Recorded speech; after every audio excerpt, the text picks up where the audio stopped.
بسم اللہ الرحمن الرحیم۔ السلام علیکم ویئرز، میرے چینل وائس آف گزر میں آپ کو خوش آمدید کہتی ہوں۔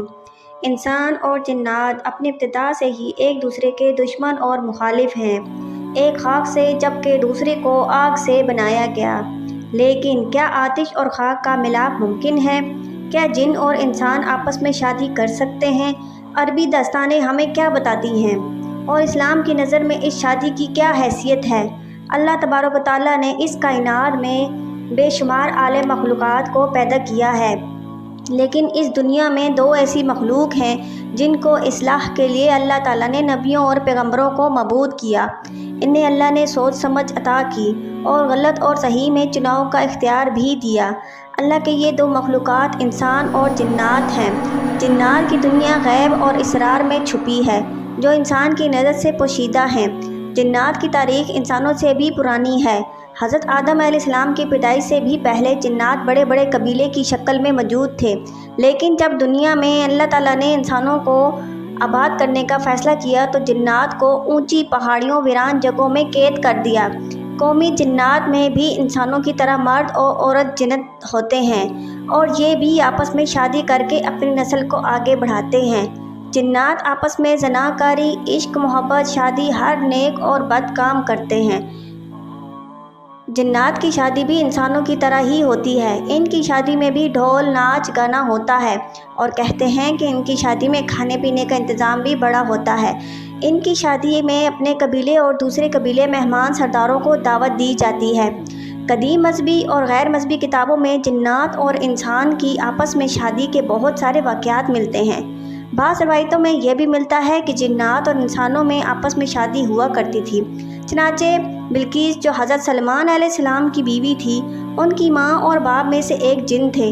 بہت سارے علماء اور فقیہ نے بھی جن اور انسان کی آپس میں شادی کرنا جائز قرار دیا۔ چنانچہ اس شادی کو حرام اور ممنوع قرار دینا اس بات کی دلیل ہے کہ ایسا ممکن ہے۔ اگر ایسا ممکن نہ ہوتا تو شریعت میں اس کے حلال اور حرام ہونے کا فتویٰ نہ لگایا جاتا۔ اب سوال یہ اٹھتا ہے کہ جنات آتشی مخلوق ہے اور انسان آبی اور خاکی مخلوق ہے، تو آگ اور پانی کا ملاپ کیسے ممکن ہے؟ تو اس ملاپ کے نتیجے میں اولاد کا ہونا خلاف شعور نظر آتا ہے۔ لیکن باوجود اس کے کہ جنات آگ سے پیدا ہوئے ہیں، بعض لوگ خیال کرتے ہیں کہ آگ سے بننے کے باوجود یہ لوگ اپنے آتشی جسم کی شکل میں نہیں ہوتے، جیسا کہ حضرت آدم علیہ السلام کی اولاد اور حضرت آدم علیہ السلام کی طرح پھر دوبارہ مٹی سے پیدا نہیں کیا گیا۔ ویسے ہی جنات کے پہلے جد امجد، شیطانوں کے سردار، تمام جنات کا باپ آگ سے پیدا کیا گیا تھا، لیکن پھر اس کی باقی نسلوں میں آگ کا عنصر باقی نہ رہا، بلکہ ان کے ہاتھ، پاؤں اور دوسرے اعضاء بھی عام حالت میں بدل گئے ہیں۔ ایک بار حضرت محمد مصطفیٰ صلی اللہ علیہ وآلہ وسلم نے فرمایا کہ آپ کو ایک بار نماز میں شیطان نظر آیا تو آپ نے اس کا گلا گھونٹا، اس کی گردن کو کس کے پکڑ لیا، جس کی وجہ سے اس کے منہ سے لعاب دہن گر پڑا۔ حضرت محمد مصطفیٰ صلی اللہ علیہ وآلہ وسلم نے اپنے ہاتھ سے اس کے لہب کو محسوس کیا جو بہت ہی ٹھنڈا تھا۔ شیطان کا لعاب ہونا اس بات کی دلیل ہے کہ وہ آگ سے دوسری حالت میں تبدیل ہو چکا ہے، ورنہ اس کا لعاب ٹھنڈا نہ ہوتا۔ تو کیا جنات میں بھی انسانوں جیسی خصوصیات ہوتی ہیں، اور وہ کیا انسان سے تعلق بنا سکتی ہیں؟ ایک سوال بہت سارے سوالوں کو جنم دیتے ہیں، اور ہر سوال کا جواب حیران کن اور سوچ میں ڈال دینے والا ہے۔ لہٰذا علامہ سعودی نے بہت سارے واقعات نقل کیے ہیں جن سے معلوم ہوتا ہے کہ انسان اور جنوں میں شادی ہو سکتی ہے۔ اسی طرح امام بن تیمیہ لکھتے ہیں، انسان اور جنات آپس میں نکاح کرتے اور ان کی اولاد بھی ہوتی ہے۔ جنات یا انسانوں میں آپسی شادی یا جنسی تعلقات کے واقعات اسلام سے قبل اور ظہور اسلام کے بعد بھی ملتے ہیں۔ لہٰذا ابن عساکر میں ایک روایت موجود ہے جس کے متعلق ایک دن رسول پاک صلی اللہ علیہ وآلہ وسلم کی محفل میں کاہن اور پیشن گوئیاں بتانے والے کا ذکر چھیڑا، اور اس ذکر میں انہوں نے اپنے چشمدید واقعات بیان کرنے لگے۔ ابن قیس نے بتایا کہ مجھے بھی اس سلسلے میں ایک اتفاق پیش آیا۔ ایام جہالت میں میرے پاس ایک لونڈی تھی جس کا نام خنسا تھا۔ اس لونڈی نے مجھے بتایا کہ ان دنوں مجھ پر ایک عجیب حالت گزر رہی ہے، اور میں ڈرتی ہوں کہ تم مجھ پر زناکاری اور بدکاری کا الزام نہ لگاؤ۔ صورت یہ ہے کہ ہر روز ایک سیاہ فام مجھ سے ہم بستر ہوتا ہے۔ چنانچہ چند ماہ بعد وہ لونڈی حاملہ ہو گئی۔ پھر وقت مقررہ پر اس نے ایک بچہ جنا۔ جس کے کان کتے کی طرح تھے اور اس کی شکل بھی عام انسانوں کی طرح نہیں تھی۔ جب وہ کچھ بڑا ہوا تو کاہنوں کی طرح باتیں کرنے لگا، تو وہ لوگوں کو آئندہ کے واقعات اور غیب کی خبریں بتاتا تھا۔ آخر ایک روز وہ خاموش ہو گیا، لوگوں کے بے حد اصرار پر بھی کچھ نہیں بتاتا تھا۔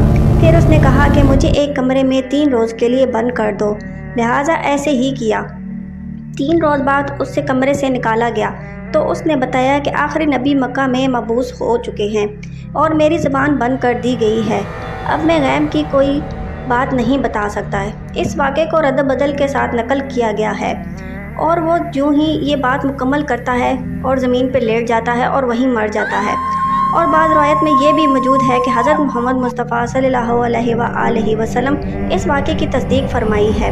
اسی طرح امام دارمی نے اپنی کتاب اتباع آل سند میں ایک واقعہ لکھا ہے، جس کے مطابق قبیلہ بخیل میں ایک شخص نے روایت کیا ہے کہ ایک جن ہماری کسی لڑکی پر عاشق ہو گیا اور ہمارے پاس اس کی شادی کا پیغام بھیجا۔ اس نے کہا کہ مجھے پسند نہیں کہ میں اسے حرام طریقے سے استعمال کروں۔ اس کے بعد وہ روبرو ہم سے گفتگو کرنے لگا۔ کہا تم لوگ کیا چیز ہو؟ اس نے کہا ہم بھی تم جیسی مخلوق ہیں، ہمارے بھی تمہاری طرح قبیلے ہیں۔ ہم نے کہا تم میں بھی کیا یہ مذہبی اختلافات ہیں؟ اس نے کہا ہاں، ہم میں ہر طرح کے لوگ ہیں، قدریہ بھی ہیں، شیعہ بھی ہیں، مرجیہ بھی ہیں۔ ہم نے کہا تمہارا تعلق کس جماعت سے ہے؟ اس نے کہا مرجیہ سے۔ چنانچہ ہم نے لڑکی کو اس سے بیاہ دیا۔ بلا شبہ جنات مردوں کا انسانی عورت اور جنات عورتوں کا انسانی مردوں کے ساتھ شادی کرنا نہ صرف مکروہ حرام ہے، بلکہ اسلام میں سخت ممانعت کے ساتھ دیکھا گیا ہے، کیونکہ انسان کا معاشرہ جنوں کا معاشرہ بالکل الگ ہے۔ اس لیے اللہ نے ہم پر احسان کیا ہے کہ انسانوں میں ہی عورتیں اور مردوں کے لیے جوڑے پیدا کیے ہیں۔ آخر میں پیارے ویور یہی کہنا چاہوں گی، میرے چینل وائس آف خضر کو ضرور سبسکرائب کریں اور ویڈیو پسند آنے پر لائک اور شیئر کریں۔ شکریہ۔